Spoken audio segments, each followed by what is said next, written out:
कर्ताव्य स्तोत्रम प्रभु यीशु मसीह के मीठे और मधुर नाम में फिर एक बार आप सबों का मैं स्वागत करता हूं इस सुंदर और पवित्र समय के लिए जो परमेश्वर ने मेरे और आपके जीवन पर डाला है। पर प्रियो, प्रभु का धन्यवाद हो कि परमेश्वर ने रात भर हमको संभाल कर रखा और आज का यह सुबह का समय फिर एक बार नए विश्वास नई आशा के साथ हमारे जीवन में जोड़ा है। हालेलुया।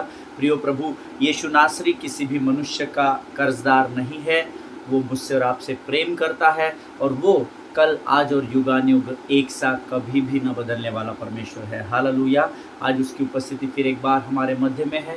उसके नाम के लिए उसका धन्यवाद करें। हमारे पास ऐसे हजारों और लाखों ऐसे कारण हैं जिसके लिए हम प्रभु का धन्यवाद दे सकते हैं। हमारे जीवन को उसने बचाया है। जो हम अंधकार की घोर तराइयों से होकर चल रहे थे, उसने हमें उसमें से निकाल कर ज्योति की चट्टान पर लाकर खड़ा किया और वो ज्योति की चट्टान और कोई नहीं, स्वयं यीशु नासरी ही है। आमीन। जिस विषय पर हम अध्ययन और मनन कर रहे हैं, प्रभु का मैं धन्यवाद देता हूँ कि परमेश्वर ने हमारे जीवन में इस सुंदर समय को लेकर आया कि हम उसकी स्तुति और प्रशंसा कर सकें और उसके वचनों को सुनकर अपने जीवन में आशीषों को प्राप्त कर सकें। मैं जिस विषय में हम लोग सीख रहे हैं अपने शत्रु के बारे में, कल ही मैं किसी से बात कर रहा था और वो मुझे बता रहे थे कि ये सबसे बड़ा सब्जेक्ट है जिसके ऊपर हम पिछले 3 वर्षों में अध्ययन किया है। हमने बहुत अलग अलग विषयों पर प्रभु ने हमसे बातचीत की है, लेकिन टू नो योर एनिमी, है ना, अपने शत्रु को जानने के विषय में जो हम ये अध्ययन कर रहे हैं, पिछले 4 हफ्ते लगातार 1 महीने का अध्ययन तकरीबन हम कर चुके हैं। आमीन। और मैं प्रभु का धन्यवाद देता हूँ इस सुंदर समय के लिए कि वो इन वचनों के द्वारा हमें आशीषित कर रहा है। बहुत सारे लोग हैं जो मुझे फ़ोन करके कह रहे हैं कि परमेश्वर सीधे उनके हृदय और आत्मा से बातचीत कर रहा है और वो कह रहे हैं कि भैया उसके द्वारा हमारे जीवनों में हम बदलाव को देख रहे हैं। हालेलुया। आमीन। प्रियो, यीशु नासरी के वचनों को, अर्थात हम जब यीशु के जीवन को पढ़ते हैं तो उस जीवन के द्वारा परमेश्वर हमारे जीवन में सकारात्मक बदलाव को लेकर आता है। आमीन। आज फिर एक बार प्रभु की वाणी को लेकर परमेश्वर की आत्मा हमारे मध्य में है। लेकिन जैसे हम रोज़ वचन पढ़ते, कल कुछ लोगों ने मुझे फ़ोन किया था और कहा कि जिस विषय में आप बता रहे हैं कि शत्रु का एक नाम सरपंट या सांप भी है, उस विषय में हमको फिर से बताइए, क्योंकि थोड़ा सा उनके लिए समझने के लिए कल कठिन हुआ है। ऐसा कुछ लोगों ने मुझे कहा। मैंने कोशिश की थी कि मैं बड़ी सरल भाषा में आपको बता सकूं, but I don't know. But हम लोग वापस से आज मैं थोड़ा सा आप लोगों को उस विषय में समराइज़ कराने की कोशिश करूंगा। लेकिन इससे पहले कि हम प्रभु की वाणी की ओर बढ़े, क्यों ना कुछ वचनों को पढ़कर प्रभु का गुणानुवाद करें, उसका धन्यवाद करें। आज हमने पढ़ने के लिए जो वचन चुने हैं प्रियो, वो पाए जाते हैं नीति वचन, उसका 8वां अध्याय और उसके 13 से लेकर 18 वचनों तक हम पढ़ेंगे। नीति वचन 8 अध्याय 13 से लेकर 18 वचन। नीति वचन उसका 8वां अध्याय, उसके 13 से लेकर 18 वचन। The book of proverbs chapter 8 versus 13 to 18। और मैं चाहता हूँ और विश्वास करता हूँ कि आपके पवित्र शास्त्र आपके सामने रखे हुए हैं। और आइए इस समय एक मन एक चित्त होकर हम प्रभु की वाणी को पढ़ेंगे। आइए हम वचनों को पढ़ेंगे। नीति वचन 8:13। यहोवा का भय मानना बुराई से बैर रखना है। घमंड, अहंकार और बुरी चाल से और उलटफेर की बातों से भी मैं बैर रखती हूँ। उत्तम युक्ति और खरी बुद्धि मेरी ही है। मैं तो समझ हूँ और पराक्रम भी मेरा है। मेरे ही द्वारा राजा राज्य करते हैं और अधिकारी धर्म से विचार करते हैं। मेरे ही द्वारा राजा, हाकिम और रईस और पृथ्वी के सब न्याय शासन करते हैं। जो मुझसे प्रेम रखते हैं उनसे मैं भी प्रेम रखती हूँ, और जो मुझको यत्न से तड़के उठकर खोजते हैं वे मुझे पाते हैं। धन और प्रतिष्ठा मेरे पास है, वरन ठहरने वाला धन और धर्म भी है। हालेलुया। ये परमेश्वर के वचन है। प्रभु इन परमेश्वर के वचनों पर जितने लोगों ने मनन किया है, इसे पढ़ा है, परमेश्वर आप में से प्रत्येक को आशीष दे। आमीन। प्रियो, वचन कहता है यहोवा का भय मानना बुराई से बैर रखता है और शत्रु के भय में रहना बुराई के करीब लेकर जाता है। इस बात को हमेशा ध्यान में रखना। जब आप परमेश्वर के भय में रहेंगे तो ये आपको बुराई से दूर लेकर जाएगा, और जब आप शत्रु के भय में रहोगे ये आपको बुराई के अंदर फंसाता चला जाएगा। आमीन। इसीलिए मनुष्य या शैतान के भय से परमेश्वर के भय में रहना उत्तम है, ऐसा वचन कहता है। हालेलुया। आगे वचन कहता है घमंड, अहंकार और बुरी चाल से और उलटफेर की बात से भी मैं बैर रखती हूँ। जो यहोवा के भय में रहेगा वो ये एक भी बात नहीं करेगा, वो ना घमंडी पाया जाएगा, ना वो अहंकार में रहेगा, ना वो बुरे कार्य करेगा, ना वो उलट-फेर की बातें करेगा, अर्थात मैनिपुलेशन वो नहीं करेगा। जब आप प्रभु के भय में रहते हैं, तो आप इन बातों से अपने आप दूर हो जाते हैं, क्योंकि घमंड जैसा ही आता है, तो घमंड आपके जीवन पर प्रवेश करने की कोशिश करेगा, हावी होने की कोशिश करेगा, लेकिन आपको वचन पता है, आप यहोवा के भय में रहेंगे, तो आपके ऊपर जो घमंड का तीर शत्रु चलाएगा, परमेश्वर उसको नम्रता में बदल देगा। हालेलुया। सो याद रखिएगा, मनुष्य और शत्रु के भय में रहने से अच्छा है हम परमेश्वर के भय में जीवन को बिताएं। आमीन। आगे वचन कहता है, उत्तम युक्ति और खरी बुद्धि मेरी ही है, मैं तो समझ हूँ और पराक्रम भी मेरा है। हम सब जानते हैं नीति वचन ये पुस्तक बुद्धि की किताब है। आमीन। और बुद्धि यहाँ पर हमसे बात कर रही है कि उत्तम युक्ति और खरी बुद्धि मेरी ही है। हालेलुया। और मैं तो समझ हूँ और पराक्रम भी मेरा है। आमीन। जब आप परमेश्वर के साथ समय बिताते हैं, हम हमेशा प्रार्थना में कहते हैं, प्रभु हमें स्वर्गीय बुद्धि, समझ और ज्ञान से भर। क्यों भर?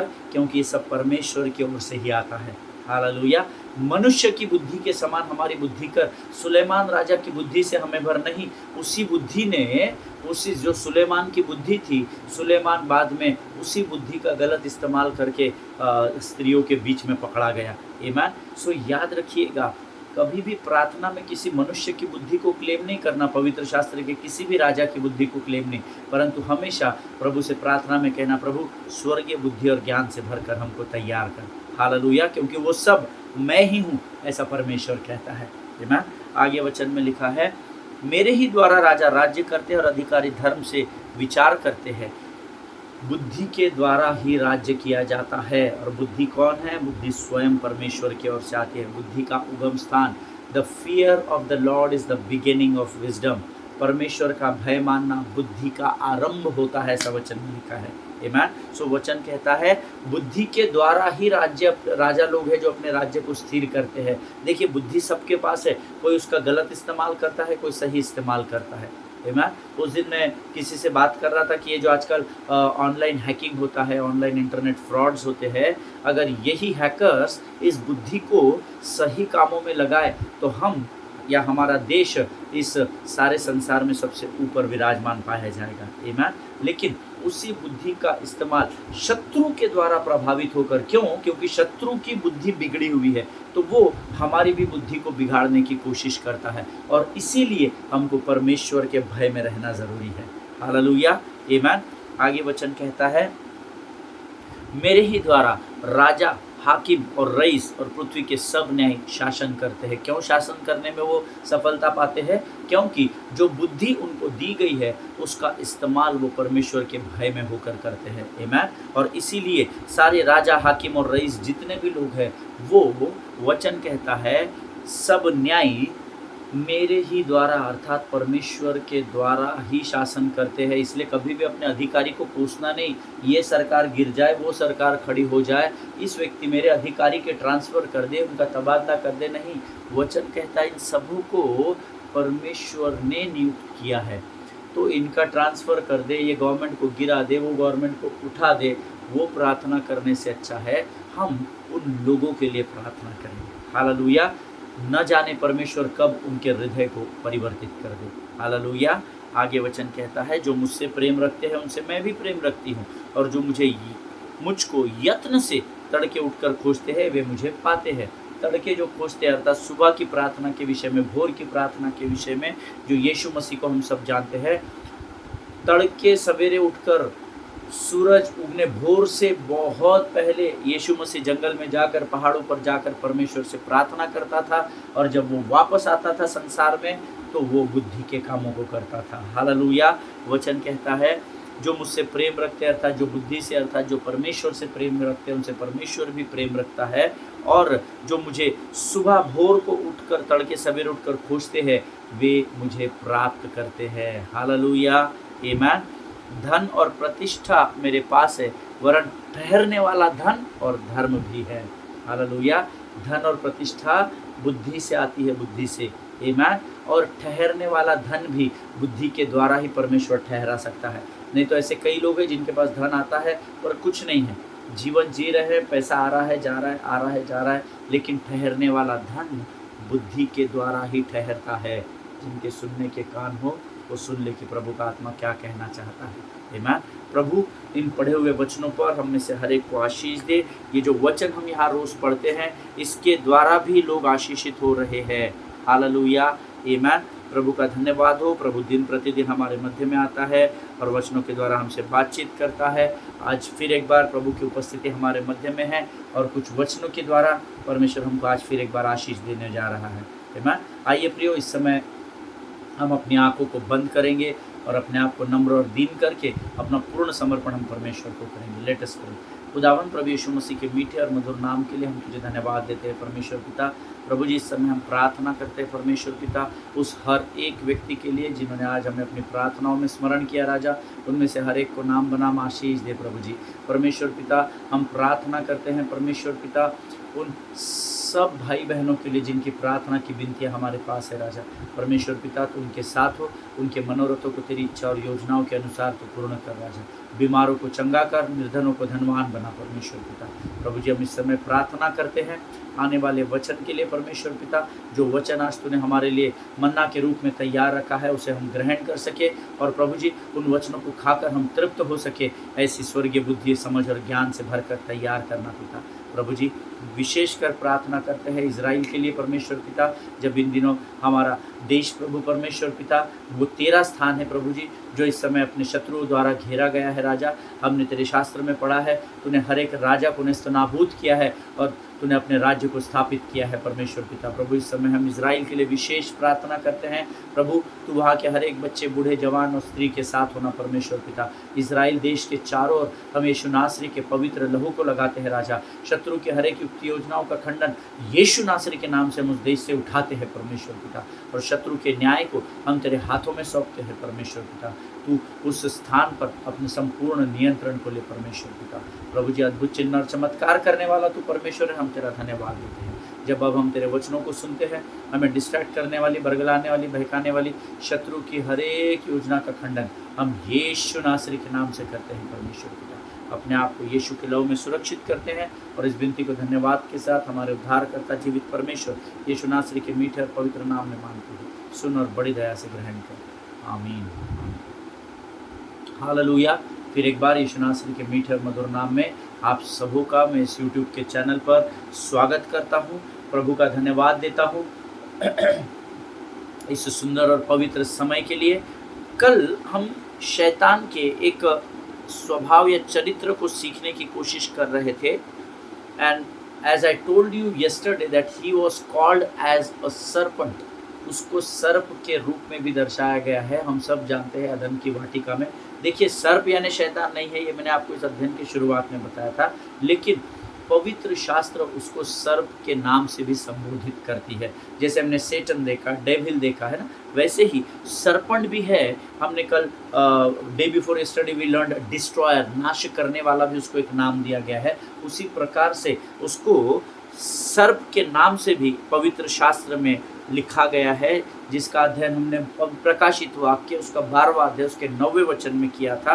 मैं चाहता हूँ, कुछ लोगों ने मुझे कल फ़ोन कॉल्स किए हैं, ईमेल्स किए हैं कि उनको समझ में नहीं आया प्रॉपरली, तो मैं चाहता हूँ क्यों ना हम इस वचन को निकाल कर फिर एक बार इस वचन को हम पढ़ें। प्रकाशित वाक्य 12 अध्याय और 9वां वचन। प्रकाशित वाक्य 12 अध्याय 9वां वचन।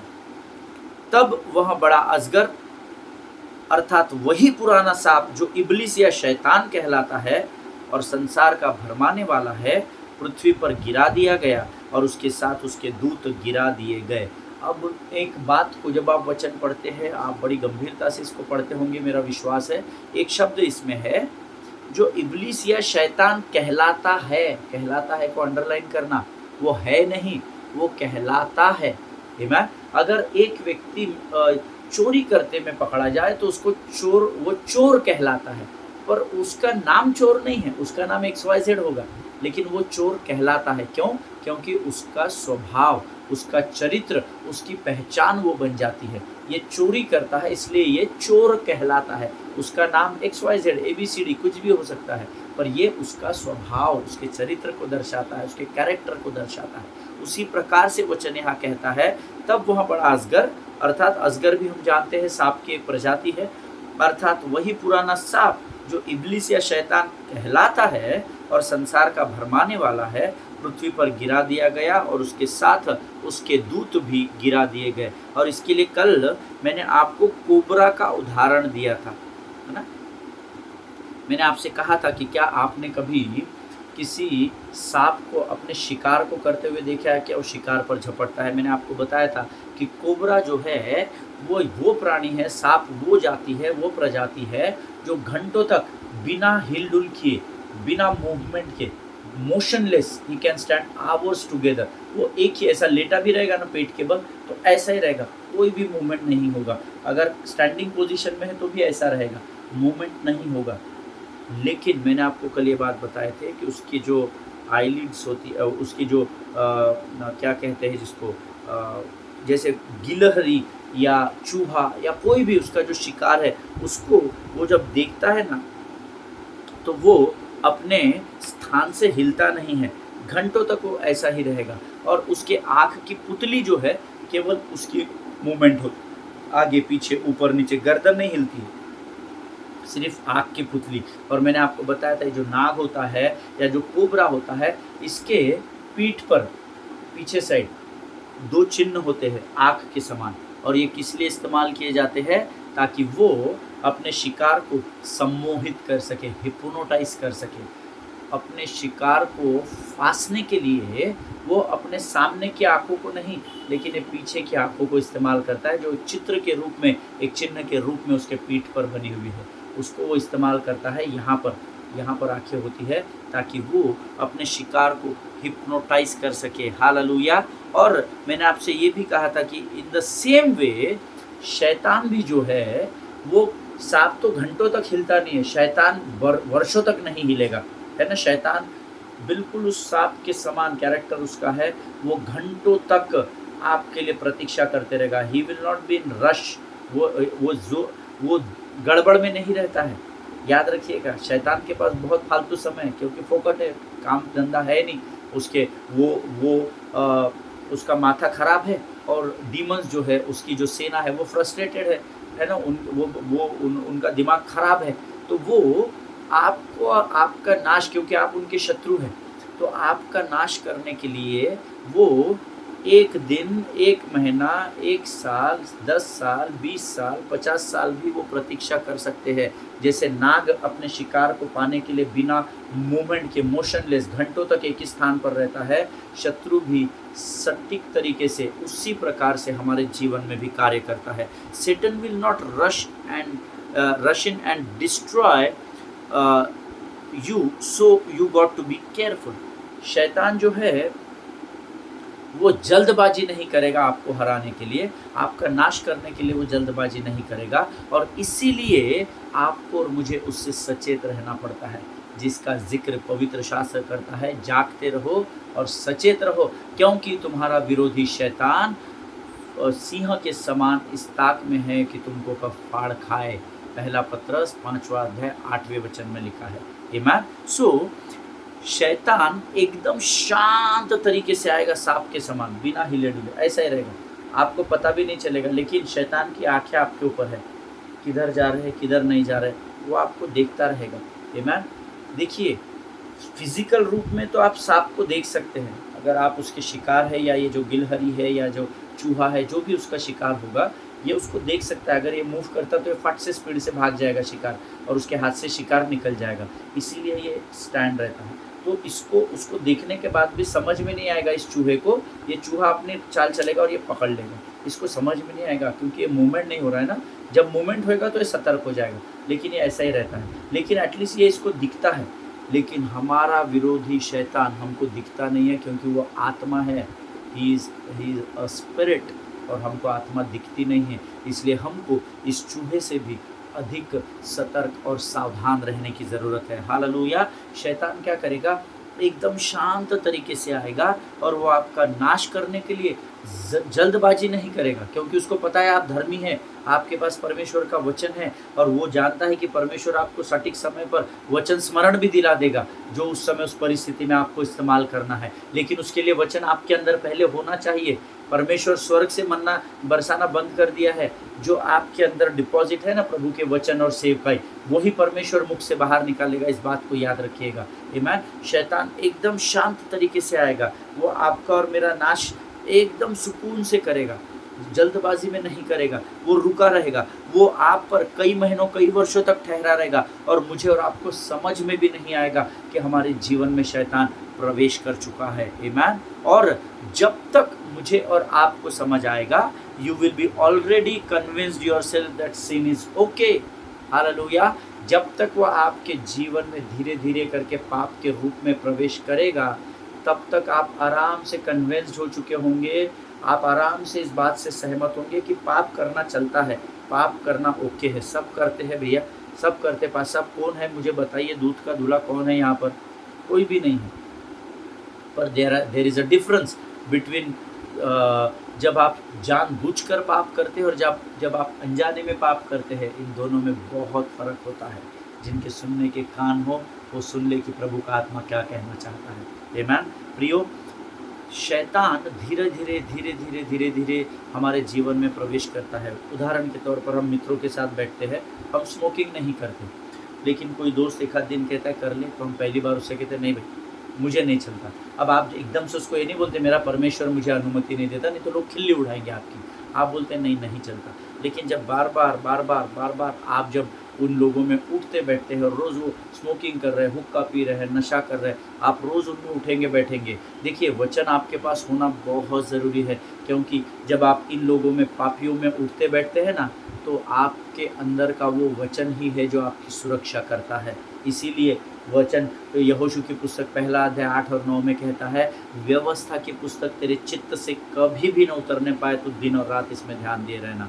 इसीलिए जब आप संसार में उठते बैठते हैं तो ये वचन ही है जो आपकी सुरक्षा करते हैं। अब आप एक ही ग्रुप के साथ रोज़ बैठते हैं जो रोज़ नशा करते हैं, रोज़ स्मोकिंग करते हैं, और आपके पास ऑप्शन नहीं होगा, शायद आपको उनके साथ ही बैठना पड़ता है, आपके कलीग से जो भी है। लेकिन अगर वचन आपके पास नहीं है ना, तो आप कभी ना कभी बोलेंगे ला एक सुट्टा, आप एक बार उसको सिगरेट को धुएं को आप अंदर लेंगे, खासेंगे, थोड़ा सा तकलीफ़ होगी, फिर थोड़ी देर बाद वापस लेंगे, फिर 2 बार 3 बार लेने के बाद आपकी जो खांसी वो समाप्त हो जाएगी और आप उसके आदी बन जाएंगे। आमीन। फिर आपको ऐसा लगेगा चलता है यार, सिगरेट ही पी रहा हूँ ना, मैंने किसका मर्डर कर दिया। फिर क्या करता है मनुष्य, एक पाप को दूसरे पाप से तौलने लगता है ना। अरे मैंने इतना सही तो किया यार, उन्होंने तो बड़े बड़े पाप किए हैं, क्या फ़र्क पड़ जाता हमने किया तो। वो पास्टर भी तो करता है, वो बहन भी तो करती है, वो भाई भी तो करता है। फिर हमारे लिए पाप जो है वो एक आसान माने हमारे लिए एक सहमति का कारण बन जाता है। हम बहुत इजीली शत्रु के उस जाल में फंसाए जाते हैं। हमको लगता ही नहीं है फिर वो कि वो सिन है। जो अब तक हमको पाप लगता था, अब हमारे लिए वो आदत बन जाता है। जिनके सुनने के कान हो वो सुन ले। कई लोगों को मैंने कहते हुए सुना है, सब पाप कर रहे तो मैंने भी कर दिया तो क्या होता है पास्टर, है ना, सब कर रहे हैं, मैं प्रभु से माफ़ी मांग लूँगा, कुछ नहीं होता, मैं पश्चाताप कर लूँगा। पश्चाताप वो रोज़ करता है, रोज़ पाप करता है, रोज़। परमेश्वर विलंब से क्रोध करने वाला परमेश्वर है। आमीन। जिनके सुनने के कान हो वो सुन ले कि प्रभु का आत्मा इस समय क्या बताना चाहता है। आमीन। वचन में लिखा हुआ है, शैतान जो है बड़े धीमी तरीके से प्रवेश करेगा, बहुत आसानी से। जैसे उसने हवा को मस्त बातचीत किया, इधर उधर की बातों को मैनिपुलेट किया और उसको कन्विंस्ड कर दिया पाप करने के लिए। सेम वे शैतान अपनी स्ट्रेटेजी को नहीं बदला, जैसे परमेश्वर अपने वचन से नहीं बदला, शैतान भी बदल नहीं सकता। उसके पास बदलने के लिए कुछ है ही नहीं, वो खाली आदमी है। उसके पास सिर्फ जो है वो उसी हथियारों का इस्तेमाल आज भी कर रहा है। आमीन। सब लोग कहते हैं सब पाप कर रहे हैं तो हमने किया तो क्या होता है। अगर आप वचनों के द्वारा उन पापों पर विजय प्राप्त करना जानते भी है, फिर भी आपको उसने सम्मोहित कर लिया है। फिर भी कई बार ऐसा है, हमारे पास वचन है, सब कुछ है, फिर भी वो हमको हिप्नोटाइज कर लेता है। और एक दिन फिर शैतान को यकीन हो जाता है कि उसने आप पर पूरी तरह से कब्ज़ा पा लिया है। जब आप पहली बार सिगरेट पीते हैं और खाँसते हैं या कोई भी गलत काम करते हैं और उससे आपको तकलीफ़ होती है, तो आप थोड़ा-सा सँभल जाते हैं। लेकिन अगर आप फिर उसके पीछे जाएँगे, तो फिर 2 बार, 3 बार, 4 बार शैतान आपको कन्विंस कर देगा, 5वीं बारी से वो आपको छोड़ देगा। क्यों? क्योंकि आप अब पूरी तरह से बहलिए के जाल में फँस चुके हैं। हालेलुया! जिनके सुनने के कान हो वो सुन ले। एंड जब शैतान को ये यकीन हो जाता है कि आप उसके चंगुल में फँस गए हैं, all of a sudden he attacked like cobra. और तब कहीं जाकर, जैसे कोबरा यहाँ पर चूहा है, इसको मालूम है अगर मैं थोड़ा भी हिल-डुल करूँगा ये फट से पीछे हो जाएगा, ये फट से भाग जाएगा। और इसीलिए वो क्या करता है, वो आपकी प्रतीक्षा करता है, वो रुका रहेगा यहाँ पर। और जब आप उसकी रेंज में आएँगे, धीरे-धीरे करके जब ये चूहा उसकी रेंज में आता है, जब इसको यकीन हो जाता है कि अब ये मेरे रेंज में आ गया है, तो सडनली बिना फ्रिक्शन ऑफ सेकंड्स, है ना, बिना समय गँवाए कुछ ही क्षणों में, कुछ ही पलों में फट से वो अपने शिकार पर हावी हो जाता है। Hallelujah, amen. In the same way, जब आप शत्रु की रडार में पाए जाते हैं, आपको पता भी नहीं चलेगा और वह आपको जकड़ लेगा और आपका सत्यानाश कर देगा, सर्वनाश कर देगा। हालेलुया, आमेन। प्रियो, ऐसा कहा जाता है कि जब कोबरा अटैक करता है तो वो फेल नहीं होता। जब मैं इसकी स्टडी कर रहा था वाइपर की या कोबरा की, 99.93% ऐसा उसका सक्सेस रेशियो लिखा है। 99.93%, 99.93% उसका सक्सेस रेट है। जब वो अटैक करता है तो वो फेल नहीं होता। एक और विशेष बात कोबरा में होती है, कोबरा फालतू में अपने विष को या अपने जहर, अपने पॉइज़न को व्यर्थ नहीं गवाता है। फालतू में वो अपने मुख से जहर नहीं उगलता है। वो जब जहर उगलेगा तो ये समझिए सामने वाले का वो नाश कर देगा। और शैतान भी ऐसे ही कार्य करता है। आमेन। इसलिए याद रखिएगा। And that is what the devil is called the old serpent, so don't give him any space और रूम। इसीलिए हमने प्रकाशित वाक्य में क्या पढ़ा था, वो बड़ा अजगर जो सांप या इब्लिस या शैतान कहलाता है, वो पुराना सांप वचन कहता है कि वो जब अटैक करेगा, शत्रु जब अटैक करेगा तो वो हमें बख्शेगा नहीं। इसीलिए जब वो अटैक करता है तो वो हमें मौका नहीं देगा, वो हमें पकड़ लेगा, वो हमें जकड़ लेगा। इसीलिए हमको सचेत रहने की और सतर्क रहने की ज़रूरत है। और इस भ्रम में भी मत रहना प्रभु के लोगों कि वो आप पर अटैक नहीं कर सकता। इस भ्रम में तो कभी भी मत रहना, मेरे पास वचन है, मेरे पास प्रभु है, मेरे पास स्वर्गदूत है, मैं तो स्वर्ग की सेना को बुला लूँगा, माइकल मेरी सहायता। नहीं, इस भ्रम में मत रहना। वो आप पर भी अटैक कर सकता है, क्योंकि शैतान सांप के नाई धूर्त और चालाक है। हालेलुया। वो आपसे अधिक चालाक है, वो आपसे कई गुना अधिक धूर्त है। इसीलिए इस भ्रम में बिल्कुल मत रहना कि मेरा कोई कुछ नहीं कर सकता है। शैतान बड़े शांत रूप से आएगा और मौका पाते ही जब आप उसकी रडार में आएंगे वो आपको दबोच लेगा। इसलिए सतर्क रहना। आमीन। आज हम 5वें तरीके को उसके सीखेंगे या 5वें स्वभाव को सीखेंगे। हमने 4 बातें सीखी। He is called as Satan, he is called as devil, he is called as destroyer. Number 4, he is called as a serpent. Today we are going to learn one new name. एक और नाम जिसके द्वारा प्रकाशित वाक्य शैतान को पुकारता है या बुलाता है। The another name, number 5, the another name given to him is a tempter. TEMPTER, उसको टेम्पटर भी कहा जाता है। Amen. टेम्पटर का अर्थ होता है परखने वाला, वो आपको परखता है। इसका उल्लेख किया गया है the gospel of Matthew chapter 4 verse 3। हम सब निकाल लेंगे। मत्ती रचित सुसमाचार उसका 4था अध्याय उसका 3रा वचन। मत्ती रचित सुसमाचार 4था अध्याय 3रा वचन। वचन कहता है, तब परखने वाले ने पास आकर उससे कहा। हालेलुया। किसने कहा? परखने वाले ने पास आकर उससे कहा। ऐसा वचन में लिखा है। आमीन। तब परखने वाले ने पास आकर उससे कहा। अगर आप मत्ती रचित सुसमाचार उसका 4 अध्याय उसका पहला वचन अगर पढ़ेंगे, उसमें लिखा है, the Jesus was led up by the spirit into wilderness to be tempted by the devil. Tempted, tempt कौन करता है? टेम्प्टर कैन टेम्प्ट यू, है ना। परखने वाला आपको परखता है, ऐसा वचन में लिखा है ना। ये दोनों वचन है। टेम्प्ट का अर्थ होता है to test for weakness. Tempt, ये जो शब्द आया हुआ है, इसका अर्थ होता है टू टेस्ट फॉर वीकनेस। आपकी कमी घटी में भी वो आपको टेस्ट करता है, परखता है, और आपके सामर्थ्य में भी वो आपको परखता है। इस बात को याद रखिएगा। आमीन। आज हम यहाँ पर समाप्त करेंगे। मैं चाहता हूँ मैं इस वचन को गहराई से आपको बता सकूँ, तो डिसकंटिन्यूटी ना हो, इसलिए हम इसको अगले सेशन में फिर एक बार सीखने की कोशिश करेंगे। और आज हम यहाँ पर समाप्त करेंगे। 5वां जो उसका स्वभाव बता गया है, he has been called as a tempter. Okay, so परमेश्वर इन वचनों के द्वारा आपको बड़ी बरकत और बड़ी आशीष दे। आज हम यहाँ पर समाप्त करेंगे। मेरा विश्वास है ज़रूर परमेश्वर ने आज के इन वचनों के द्वारा आपको आशीषित किया है। आमीन। आइए हम अपनी आंखों को बंद करेंगे और हम प्रार्थना करेंगे। खुदावन प्रभु यीशु मसीह के मीठे और मधुर नाम के लिए हम तुझे धन्यवाद देते हैं राजा। आज के इन वचनों के लिए धन्यवाद देते हैं। तूने हमें फिर एक बार गहराई में ले जाकर वचनों के द्वारा सिखाया प्रभु, और हमें बुद्धि और ज्ञान से भरा। हम धन्यवाद देते हैं। ये वचन, ये विषय हमारे जीवन के अंत तक हमारे स्मरण में बना रहे, और हर समय प्रभु हम सतर्क रहे और जागते रहे। ऐसी प्रार्थना हम यीशु नासरी के नाम से करते हैं राजा। प्रभु जी, हमारी सहायता कर, हमारी मदद कर। अपने आप को यीशु मसीह के लहू में डुबोते हैं और इस विनती को धन्यवाद के साथ यीशु नासरी के मीठे और पवित्र नाम में मांगते हैं। सुनिए और बड़ी दया से ग्रहण करें। आमीन। हालेलुया। परमेश्वर आप सबों को बड़ी बरकत और बड़ी आशीष दे। हम अगली बार फिर मिलेंगे। तब तक स्वस्थ रहें, सुरक्षित रहें, एक दूसरे के लिए प्रार्थना करते रहें। अपने पासवानों के लिए, उनके परिवारों के लिए ज़रूर प्रार्थना करें।